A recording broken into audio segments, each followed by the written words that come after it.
നിങ്ങൾ എഴുതി വെച്ചോ, എടോ ഒരാളെ 4 പേരുടെ മുമ്പിൽ നിങ്ങൾ നാണം കെടുത്തിയാൽ 40 പേരുടെ മുമ്പിൽ അള്ളാഹു നിങ്ങളെയും നാണം കെടുത്തും. അള്ളാഹു കാത്തിരക്ഷിക്കുമാറാകട്ടെ. എടോ 4 പേരുടെ മുമ്പിൽ ഒരാണാകട്ടെ, പെണ്ണാകട്ടെ, കുടിയനാകട്ടെ, വ്യഭിചാരിയാകട്ടെ, കൊലപാതകയാകട്ടെ, അവൻ എത്ര വലിയ പാപം ചെയ്തവനാണെങ്കിലും നിങ്ങൾ 4 പേരുടെ മുമ്പിൽ അവൻ തൗബ ചെയ്ത് നന്നായി 4 പേരുടെ മുമ്പിൽ നീ അവനെ നാണം കെടുത്തിയ അവൻ അള്ള പുറത്തു കൊടുക്കും. നീ ഓർത്തിരുന്നോ, നീ വീടിന്റെ അകത്തിരുന്ന് ചെയ്താലും അള്ളാഹു അത് നാട്ടുകാരെ അറിയിക്കും. അള്ളാഹു നമ്മളെ കാത്തിരക്ഷിക്കുമാറാകട്ടെ. സൂക്ഷിക്കണം, ഭയക്കണം. നിസ്സാര കാര്യമല്ല.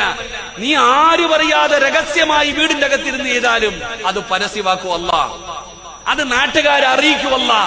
കാരണം നീ ഒരു മനുഷ്യന്റെ കണ്ണ് നനയിച്ചവനാ, ഒരാളെ നാണം കെടുത്തിയവനാ. അത് അത്രയ്ക്കും വലിയ പാപവാ, ചെറുതൊന്നുമല്ല, അത് ചെറുതൊന്നുമല്ല.